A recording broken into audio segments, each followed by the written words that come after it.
ذکر کیا کرو، اس دل پہ لا الہ الا اللہ کی چوٹیں مارا کرو تاکہ اللہ تمہارے سامنے رہے۔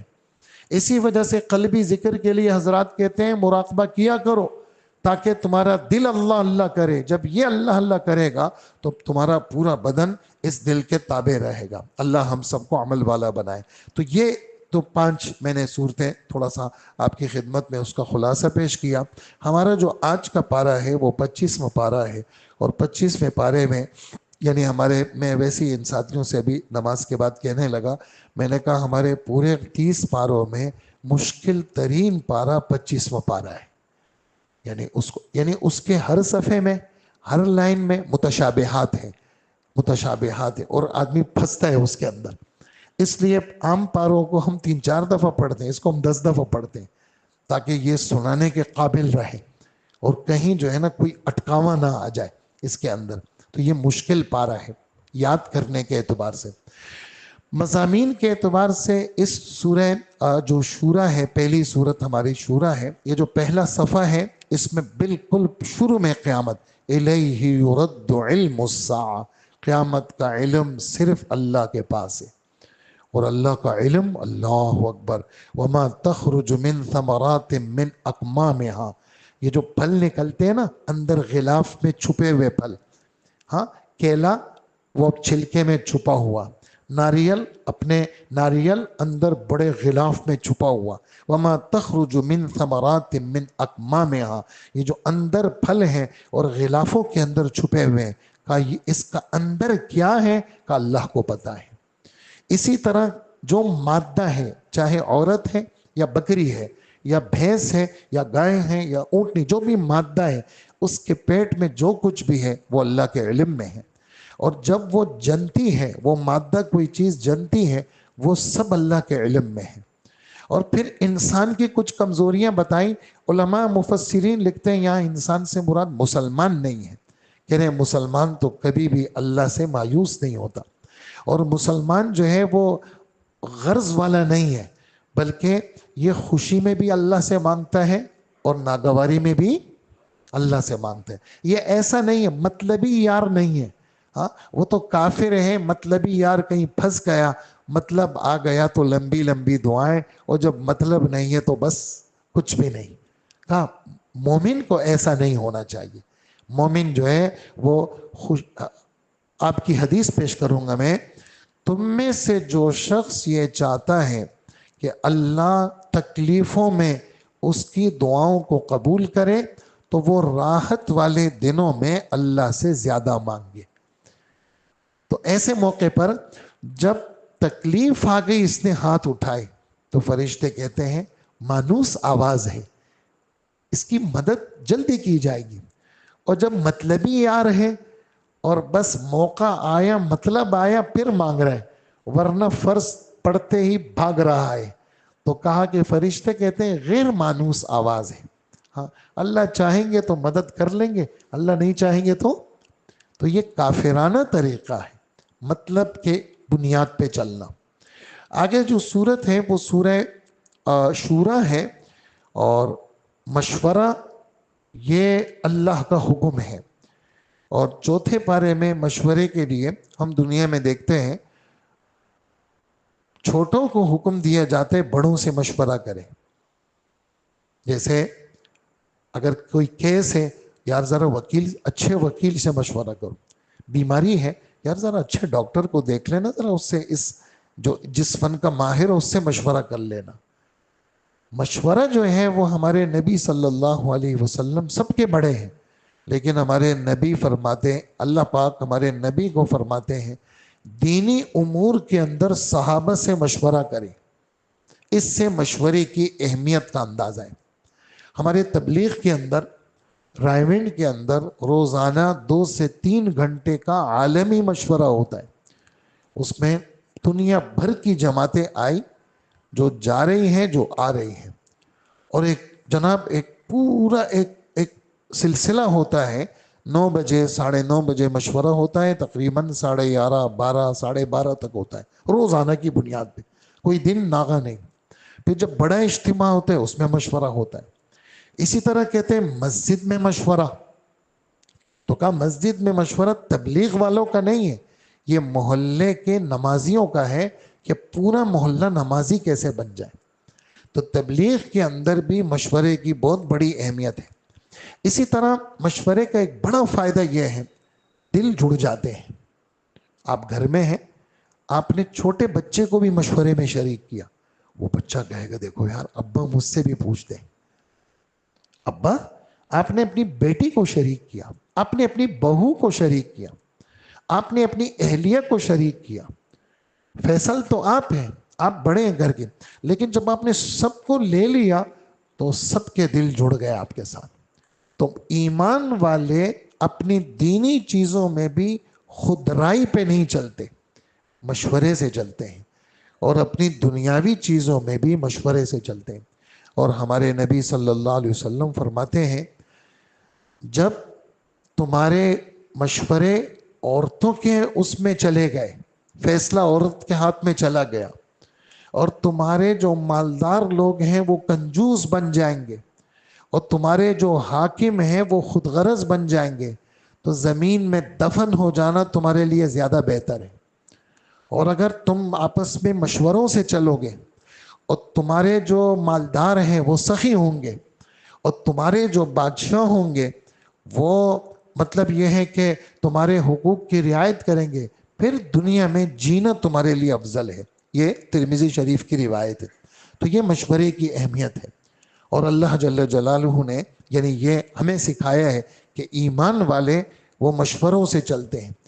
اور ہمارے استاد مولانا یوسف لدھیانوی صاحب شہید رحمۃ اللہ علیہ نے اپنے آخری دن میں ایک بات فرمایا مذہب میں اپنی مت چلایا کرو، اپنے بڑوں کے تابع رہا کرو۔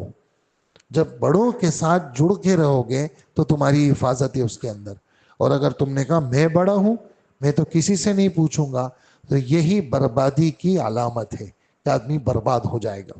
تو اس چھوٹے سے ٹکڑے کی وجہ سے پوری سورت کا نام شورا رکھا گیا، اگرچہ مضمون اس کا اللہ کی عظمت کا بیان، دعوت کا بیان، رسالت کا بیان، اور اللہ پاک نے فرمایا یہ جو دین ہے یہ حضرت نوح علیہ السلام، ابراہیم علیہ السلام، موسیٰ علیہ السلام، عیسیٰ علیہ السلام اور محمد صلی اللہ علیہ وسلم، یہ جو 5 پیغمبر ہیں، کل کا ہمارا سبق ہے، ان کو ہمارے رب نے اولو العزم پیغمبر کہا۔ کیا کہا؟ اولو العزم، ہمت والے۔ اگرچہ ساری ہمت والے تھے لیکن ان کی حالات ہمارے رب نے قرآن میں زیادہ بیان کیے۔ حضور صلی اللہ علیہ وسلم کو تو تسلی ملی، آپ تو سب سے بڑے ہیں۔ نوح علیہ السلام، ابراہیم علیہ السلام، موسیٰ علیہ السلام اور عیسیٰ علیہ السلام، یہ 5 پیغمبروں کو اولو العزم پیغمبر کہا کہ ہم نے ان کو کہا کہ دین کو دنیا میں نافذ کرو۔ اور یہ اسی طرح اسی صورت کے اندر ایک بات یہ والی بات بھی ہے، یعنی ایک تو عمومی مضامین ہے، خصوصی مضامین میں ایک بات یہ ہے، ہر آدمی چاہتا ہے کہ میرے پاس بہت وافر مقدار میں پیسہ آئے، لیکن اللہ پاک کا بار بار آپ نے سنا کہ ہماری مرضی ہے، ہم کسی کو بہت کھلا رزق دیتے ہیں، کسی کو تنگ کر کے دیتے ہیں۔ کسی کے پاس پیسوں کا زیادہ ہونا اس کے مقبول ہونے کی علامت نہیں، پیسوں کا کم ہونا اس کے مردود ہونے کی علامت نہیں، بلکہ یہ چیزیں تو نصیب سے ملتی ہیں۔ اور اللہ جل جلالہ فرماتے ہیں اگر میں بعض لوگوں سب کے لیے اگر کھلی روزی دے دوں تو بہت سارے لوگ زمین میں سرکشی کریں گے۔ میں اندازے سے رزق دیتا ہوں اور میں اپنے بندوں کو اچھی طرح جانتا ہوں۔ اور اسی طرح ہمارے رب نے یہ جو سورہ شورا ہے اس سورت کے اندر یہ والی بات بھی کہی، یہ جو اولاد کا ملنا ہے اس کا تعلق بھی نصیب کے ساتھ ہے۔ میری مرضی ہے میں کسی کو صرف لڑکیاں دے دیتا ہوں، میری مرضی ہے میں کسی کو صرف لڑکے دے دیتا ہوں، میری مرضی ہے میں دونوں دے دیتا ہوں، 2 بیٹے 2 بیٹیاں مثال کے طور پر دونوں دے دیتا، اور میری مرضی ہے میں کسی کو کچھ بھی نہیں دیتا، یہ سب میرا کام ہے۔ اسی طرح ایک بات اس صورت کے اندر ہمارے رب نے وحی کی قسمیں سنائی ہیں، وہ اسی صورت میں ہے کہ وحی یا تو اللہ جل جلالہ نبی کے دل میں کوئی بات ڈالے یہ بھی وحی کی قسم ہے. یا اللہ پاک فرشتے کو انسانی شکل میں لے آئے، یہ بھی وحی کی ایک قسم ہے. یا اللہ جل جلالہ من وراء الحجاب، پردے کے پیچھے سے گفتگو فرمائے، یہ بھی وحی کی ایک قسم ہے. یا اللہ جل جلالہ جیسے حضرت موسیٰ علیہ السلام کو کلیم اللہ کا لقب ملا، ہر طرف سے آواز آ رہی تھی اور اللہ پاک جو ہے نا ان کو وحی دے رہے تھے، یہ بھی وحی کی ایک قسم ہے. یا جبرائیل علیہ السلام آ گئے، صاف صاف قرآن پاک کی آیتیں حضور صلی اللہ علیہ وسلم کے سامنے پڑھ کے سنا رہے ہیں، یہ بھی وحی کی قسم ہے. 4-5 قسمیں وحی کی ہمارے رب نے اس سورہ شورى میں سنائی ہے.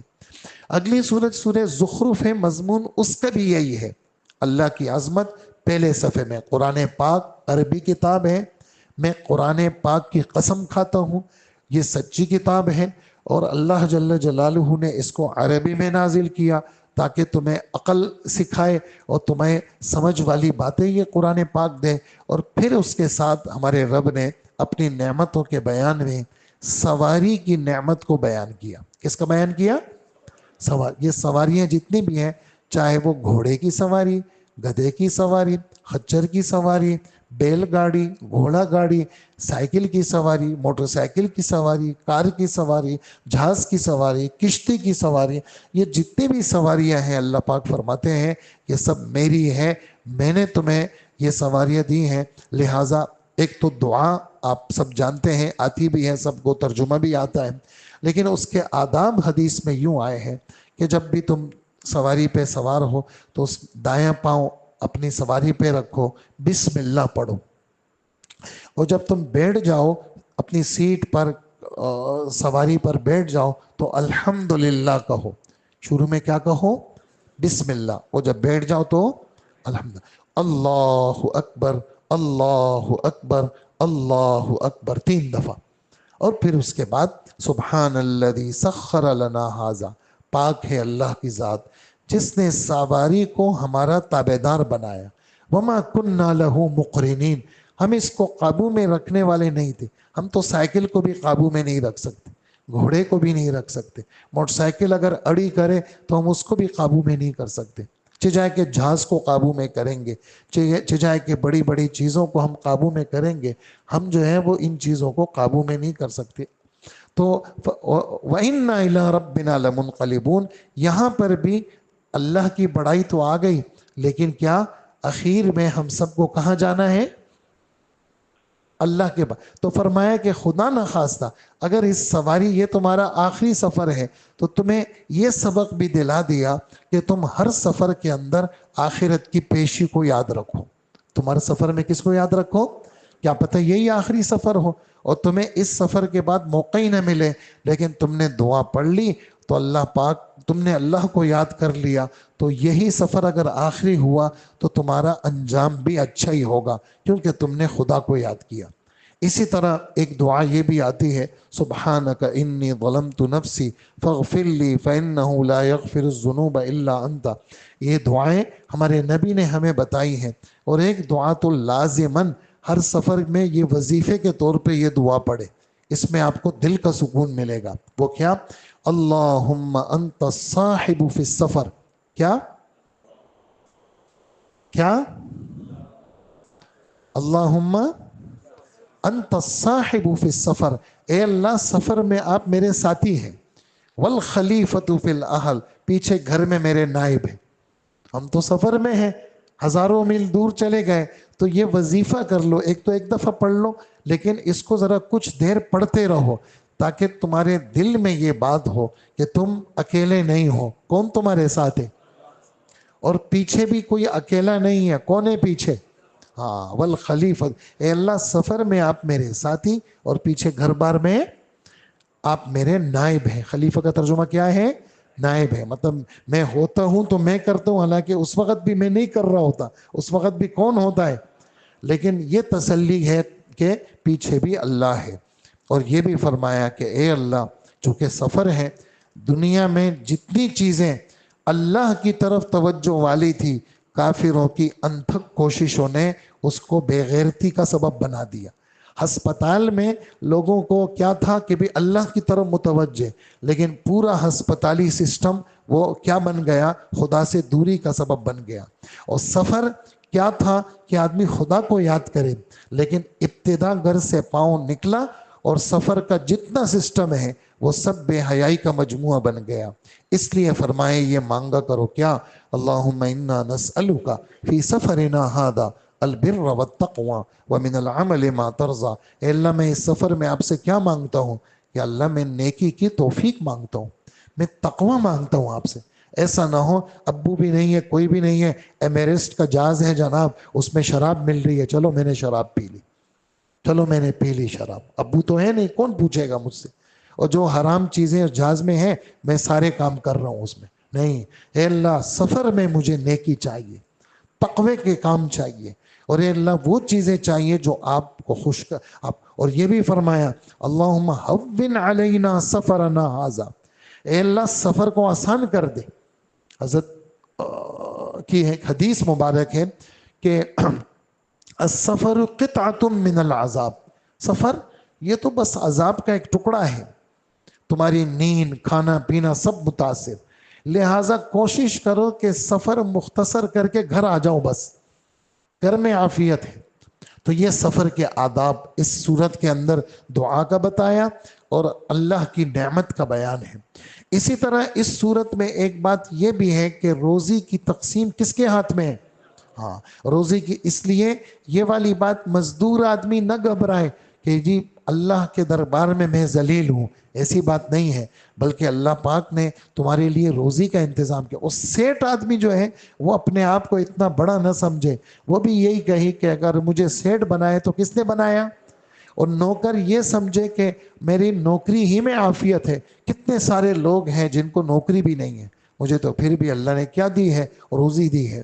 اور پھر یہ والی بات ہمارے رب فرماتے ہیں کہ دیکھو پیسوں کا زیادہ ہونا یہ مقبول ہونے کی علامت نہیں ہے، اس لیے اگر اس بات کا اندیشہ نہ ہوتا کہ لوگ کافر ہو جاتے تو میں ان کافروں کے گھروں کو سونے کا بنا دیتا، ان کی دیواریں، ان کی سیڑھیاں، ان کے چھت، ان کا فرسٹ فلور سیکنڈ فلور، ان کے دروازے، یہ سب سونے چاندی کے کر دیتا۔ لیکن لوگ دیکھتے ان کو سونا اس لیے ملا کہ یہ کافر ہیں، چلو نعوذ باللہ ہم بھی کافر ہو جاتے۔ تو کہا میرے نزدیک سونے چاندی ان چیزوں کی کوئی اہمیت نہیں ہے، میرے نزدیک تو اہمیت دینداری کی ہے، تقوی کی ہے، ایمان کی ہے، یقین کی ہے، اخلاص کی ہے، اعمال کی ہے۔ یہ میرے نزدیک کیا ہے؟ یہ اہمیت کی چیزیں ہیں۔ اس طرح کے مضامین اس سورہ زخرف میں ہیں، اور زخرف کا لفظی معنی سونے کا آدھا ہے۔ آگے سورت جو سورہ دخان ہے، آپ سنتے ہیں جمعے کی رات میں مغرب میں ہم ترغیب دیتے ہیں بھئی یہ سورت ساتھی پڑھ لیں۔ کیا فائدہ ہے؟ جو شب جمعے میں یہ سورت پڑھے گا اللہ جنت میں اس کے لیے گھر بناتے ہیں، اور جو شخص اس کو پڑھے گا 70,000 فرشتے اس کے لیے بخشش کی دعا کرتے ہیں۔ جو شخص سورہ دخان کو پڑھے گا صبح اس کی مغفرت ہو جائے گی۔ دخان دھوئیں کو کہتے ہیں۔ قیامت کی نشانیاں ہمارے فجر کا بیان شروع ہے، اس میں 10 بڑی نشانیاں، اس میں ایک دھواں نکلے گا، اسی طرح ایک آگ نکلے گی۔ تو دھواں نکلے گا، اور دھواں بھی کیا ہے؟ یعنی ہر طرف دھواں ہی دھواں ہوگا، ہر طرف دھواں ہی دھواں ہوگا۔ یہ قیامت کی ایک بڑی نشانی ہے ان 10 نشانیوں میں جو قیامت کے قریب زمانے میں نکلے گی۔ اور اس سورہ دخان کے شروع میں شب قدر کا بیان ہے۔ شروع میں کس کا بیان ہے؟ جس رات کے اندر فیصلے ہوتے ہیں۔ اور پھر دخان کا بیان ہے۔ پھر اس کے بعد حضرت موسیٰ علیہ السلام اور فرعون کے قصے کا بیان۔ اس میں ایک بات یہ ہے کہ فرعون جب مر گیا نہ آسمان رویا نہ زمین روئی۔ یہ والی ٹکڑا میرے نبی صلی اللہ علیہ وسلم نے پیش کیا ہے کہ ایمان والا جب اس دنیا سے جاتا ہے تو وہ جگہ جہاں ایمان والا نماز پڑھتا ہے وہ جگہ اس مومن کے پیچھے روتے ہیں۔ جس آسمانی دروازے سے اس کے نیک عمل جاتے تھے وہ آسمانی دروازے بھی روتے ہیں، اور جو کافر ہے کا اس کے پیچھے کوئی بھی نہیں روتا۔ اندازہ لگائیں مومن کے پیچھے اپنے گھر والے بھی روتے ہیں، تعلق والے بھی روتے ہیں. جن لوگوں کا ہم سمجھتے ہیں کوئی تعلق نہیں ہے جن چیزوں کا، وہ بھی ایمان والوں کی جدائی پر کیا ہوتے ہیں؟ وہ بھی روتے ہیں. تو اور اسی طرح اس سورت کے آخر میں جنتیوں کا اور دوزخیوں کا بیان ہے. جنتیوں کی نعمتوں کا بیان اور دوزخیوں کا بیان اس سورت کے آخر میں ہے. اگلی سورت سورہ جاسیہ ہے. آپ کو معلوم ہونا چاہیے جاسیہ کس کو کہتے ہیں؟ گھٹنوں کے بل. وَتَرَى كُلَّ أُمَّةٍ جَاثِيَةٍ كُلُّ أُمَّةٍ تُدْعَى إِلَىٰ كِتَابِهَا.